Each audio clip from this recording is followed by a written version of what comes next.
The Lead.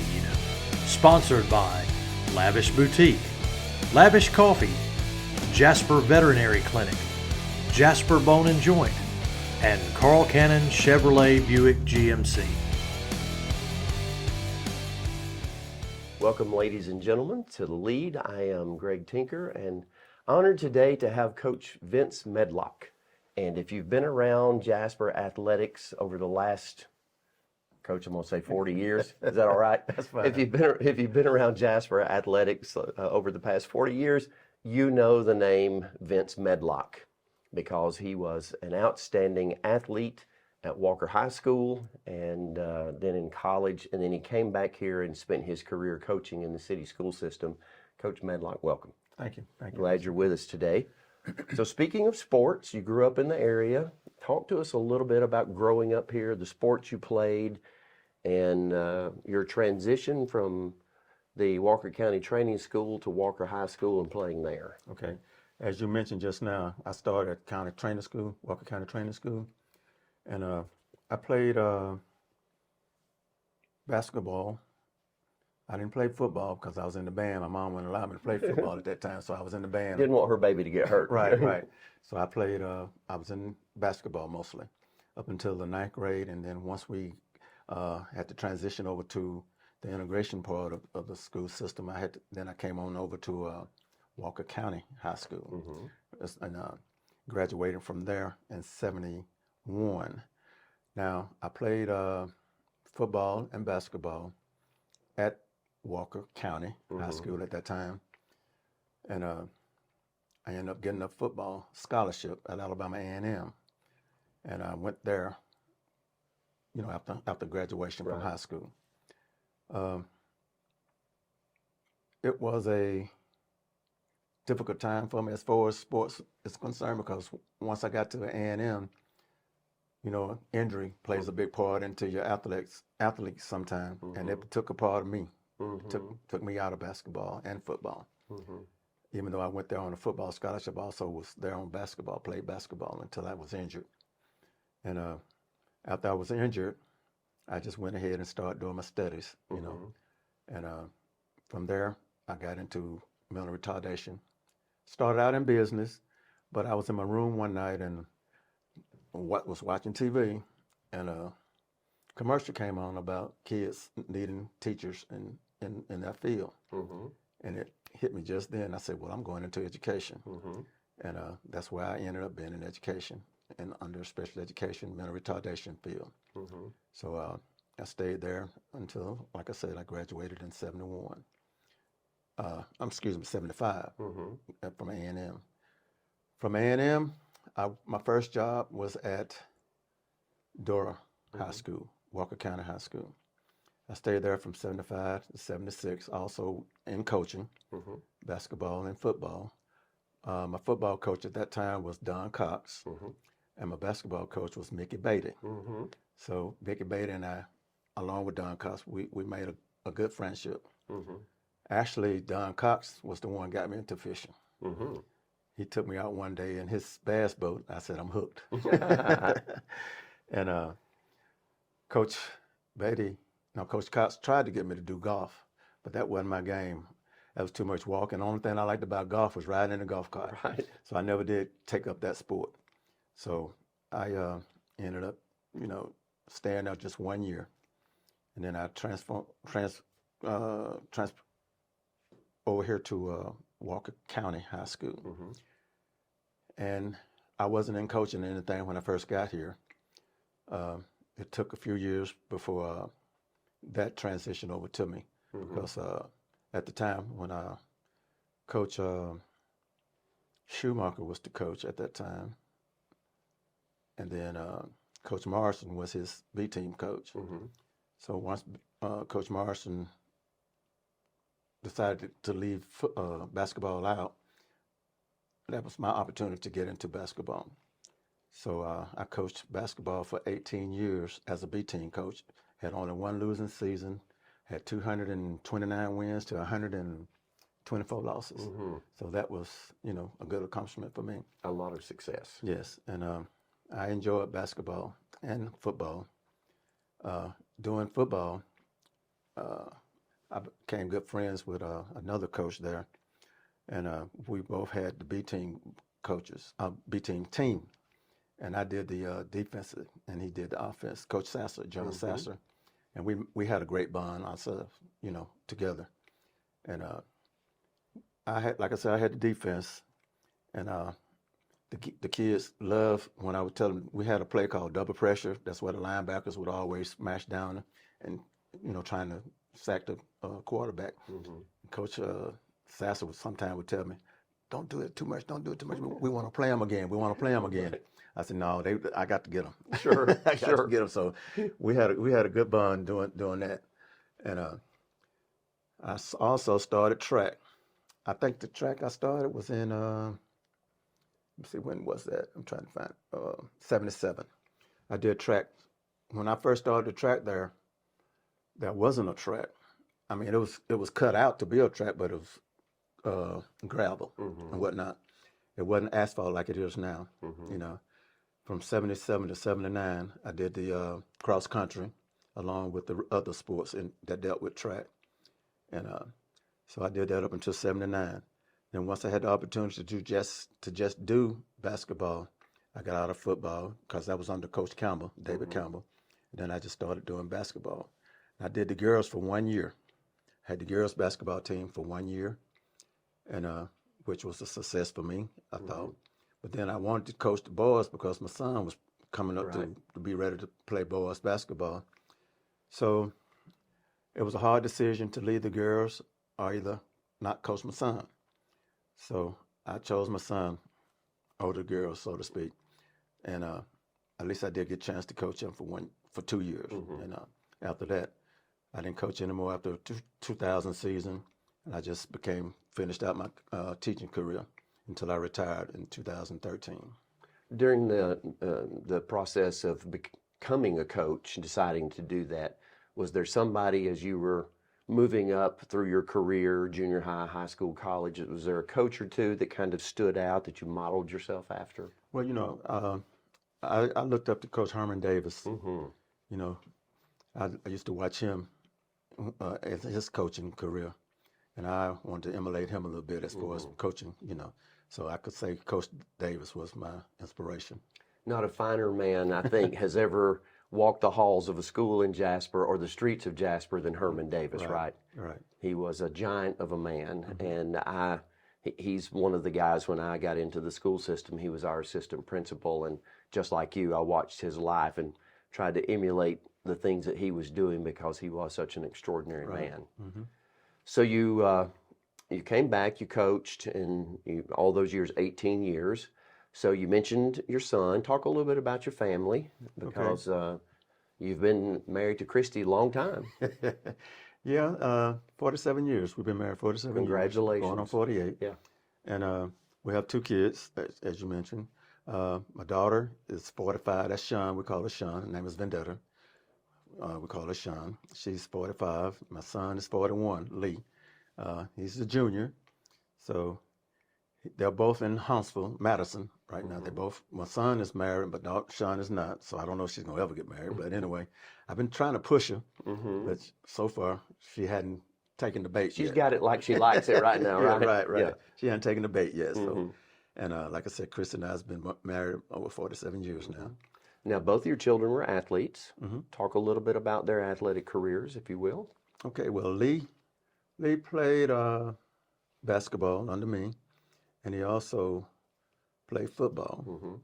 And he was a defensive cornerback in football during the football seasons, and he loved to hit. He loved to hit people.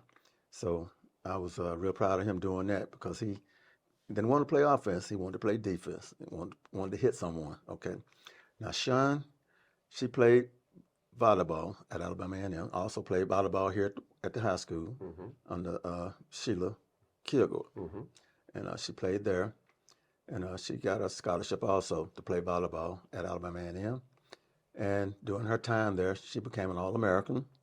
And she has been inducted to the Alabama A&M Hall of Fame. Wow, big honor. Yeah, she beat me. Yeah. And she beat me doing that. So recently, I was inducted into the Walker County Sports Hall of Fame. So I told I finally caught up to you, Right, a right. little bit. Finally caught up with you, and but they both had. She especially had an illustrious career in volleyball. Uh, she could really play volleyball. Now Lee, like I say, he loved to hit people. You know, I just wish he had gone on and carried his career a little further out, but he decided he didn't want to play too much more after he got to see what was going on at school up there. So he stopped playing ball. Now, does that mean there's grandkids? No, No. Okay. not at all. All Not right. yet. You Well, know, not yet. we still hope, keeping our fingers crossed. Sure. So you retired from the school system, but you're still very active. So talk about some of your officiating. I know you've done that kind of across the board. Right. What got you interested in that, and how many sports are you involved in terms of officiating? Well, after I stopped coaching, period, I still wanted to be around the kids as far as sports was concerned. So I had an opportunity to get into volleyball, basketball, softball, officiating. Now, at one time, I did football, but that's during some of the coldest times and wettest times out there on the field. So I kind of got away from that. So I just do the 3 sports. Now, up until last March, I was doing all 3 sports: volleyball, football, and basketball. I say football, volleyball, basketball, and softball, excuse me. And I had to come out of basketball this year because during a softball tournament up at Curry, I got hit in the knee with a fast pitch softball. And I thought it was okay. All I had to do was put ice on it, go home and put ice on it. And that wasn't the case. So my wife tried to get me to go that night to the hospital and see something about it. I said, no, we just put ice on it and I'll be okay. The next morning it wasn't okay. It had swollen up to a grapefruit size. So we went up to the hospital here in Jasper, Walker Baptist, and got x-rayed, and the doctor came in. He said, we're going to keep you. I said, keep me? Keep me for what? He said, you need your knee is not good. That's what he said. So they took x-rays of it and told me that they had to draw off 70 cc's of fluid off my knee. Wow. So I stayed in the hospital 2 days from that. So I went to have an MRI done. After having an MRI done, they called me in and the doctor told me, he said that if you continue to play right now, or run right now, it's a possibility that you might have to have total knee replacement. So I said, well, I think I better not get on that hardwood floor this year, just to try to keep that down. Sure. Because every time I get up now, sometimes it pops on me because it's bone on bone anyway. So I stayed away from it this year, but I'm going to go back to calling softball because I can protect myself, I think, a little better in softball than I can in basketball as far as running. Sure. But those are the sports that I'm still calling now. I still do volleyball, and hopefully I'll do softball again when the season comes around. And then there's something you mentioned earlier that Coach Cox got you involved in, and that's fishing, and you're quite good at that. Just learned a moment ago that you were the Bassmaster Angler of the Year in 2023. What does that mean? I mean, I know it's an award, but you had to catch a lot of fish to be able to win that award, right? Yeah, I'm in a club out of Birmingham called Goldenrod Bassmasters, and I've been in that club since '77. And right now, I'm tinkering to being the oldest member in the club. But anyway, what it entails is that we fish every month, starting in February up until November. When you fish for the club tournaments, you try to catch the most fish, which will be 5, and hopefully they're the largest fish of that day, of that tournament. And then you tally up your total for that particular tournament, and that goes on up until November.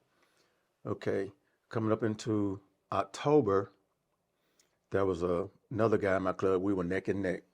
One tournament he'll be leading, the next tournament I'll be leading.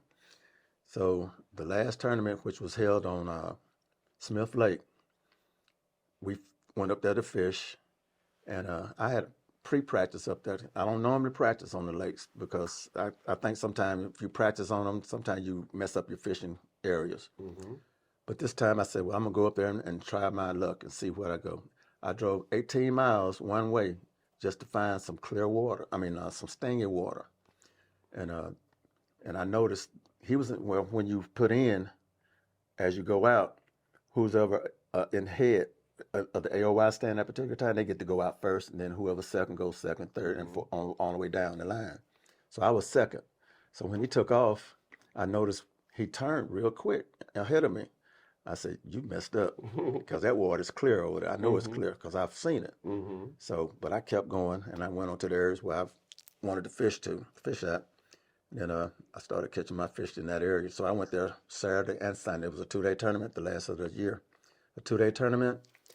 And the second day when we came in and started measuring our fish and weighing our fish in, he went to the scale that Saturday. He didn't have any fish at all, and I had 4 pounds, I think, 4 pounds 2 ounces, I think. No, 5 pounds 2 ounces with one fish. It was hard fishing that day. Saturday was, and then Sunday when we came in, I waited on him to weigh his fish. When he weighed his fish, he didn't have any fish. Wow. So I said to myself right then, "Gotcha." Right. Sure. So I knew I would possibly be winning the tournament because everybody else was coming in behind me. So that's how I won the AOY for the club for this year, for 23. Yeah. Well, congratulations on that for sure. Yeah. And it's something you just enjoy doing in general, right? Oh yes. Yeah. That's really my pastime. I can go fishing and not catch a fish and still love being out there. You know, because it's just a relaxing time being out on the water. You know, watching early in the morning, watching animals along the banks like deer, you know, squirrels, rabbits, and all those different type of things, animals. You know, so I've enjoyed it ever since back in the day when I first started fishing. Is Smith Lake your favorite lake? I wouldn't say it's my favorite, but I don't mind fishing. But it's a lot of water. You got to know where you're going up there, because you can get lost easily up there if you don't know where you're going or have the electronics to help you get back to where you started from. But I think one of my favorite lakes possibly would be Jordan, Lake Jordan, and then there's Weiss Lake, Mitchell, Logan Martin. Those different lakes I like to fish on. I guess you fished pretty much all of them, considering that you've been in the club since '77. Right. And our furthest trip that we had last year before last, was Lake Chickamauga up in Tennessee. There was some large fish caught up there that day, you know. But we hadn't put that back on the schedule in a while because it was so far, you know, to drive. But, you know, we'll drive anywhere, Columbus, Mississippi, wherever there's water, we decide we want to fish. Wherever there might be fish. Right. Well, having had a long coaching career and now you're still involved in athletics, is there a thing or two, you know, philosophically that drives you? You know, you wake up every day, or maybe it was something you tried to teach your teams. This, you know, many coaches have a saying that they repeat, or a philosophy they try to instill in their teams. Is there anything like that that you live by, that you've passed along, that you're proud of, you know, as you meet your former players and they say, "Hey, Coach Medlock, I remember when," and, you know, you go back and start reminiscing? A lot of guys that see me, or whenever they see me, the first thing to pop in their mind is suicides. Sure. They say I used to run them to death for suicide, especially if we lose a game or something. I've lost a game, and we'll come in or something, and I say, "Well, the next day we're going to practice without a ball. You know, you've seen this ball. You see what this is? This is a basketball. You won't see it anymore today. So we're just going to run and go through, you know, different different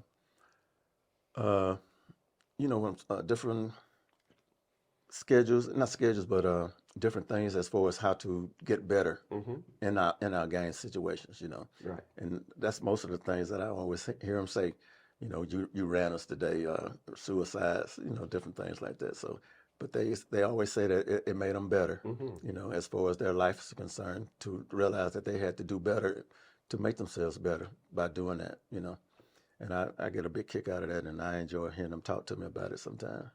Well, I think you're probably like a lot of us who had the pleasure and the honor of coaching, is that when you see those young men and young ladies, since you coach girls basketball, when you see them and they're successful, gives you a little bit of pride that you had a part to play in their life, right? Right, especially when I see the parents, and the parents still, you know, we talk about different things that they have done in their kids that have done in their lives. Because I got some teammates that we still like brothers, you know. And when we talk, get to come to a class reunion or whatever, we talk about our old days and how we did, and then they'll tell me about their kids and what they're going through. You know, it makes a big difference just to see the kids that they have growing up and making better themselves also, you know. and the opportunity to stay in one place your whole life, basically here, and you get to see that progression, which is a blessing, right? Yes, yes. And one really important question we'll end on: have you taken Ken holiday fishing? No, I hadn't seen Ken in a while. Have you not? Because I know Ken loves to fish, so I just thought maybe you guys had fished together at some I haven't point. seen Ken. All right, well, you got to make it a point to do that and invite me along, because Ken told me at one time he's going to take me fishing, but I think he thought I'd mess his game up, so he didn't bring me along. Yeah. Well, Coach, we've had everybody sign the poster behind you, and we would be honored if you would take this Sharpie and sign the poster for us, please, sir. No. Wherever you would like. How you want me to sign it? Well, I would say Coach Vince Medlock would be the best way to do it. Since you're a little taller, you may want to get up there Okay. on top.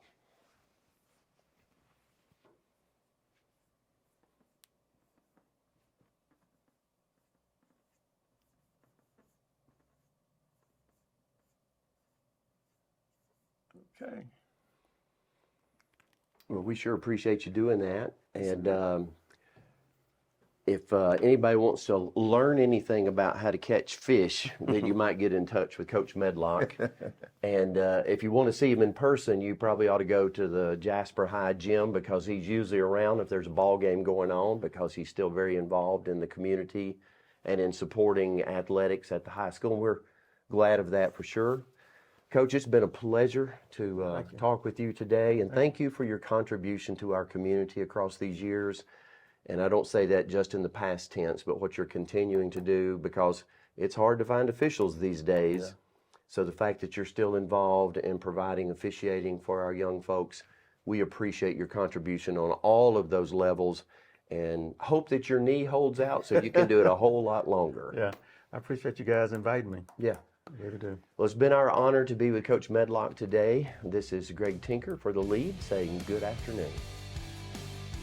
The Lead, sponsored by Lavish Boutique, Lavish Coffee, Jasper Veterinary Clinic, Jasper Bone and Joint, and Carl Cannon Chevrolet Buick GMC.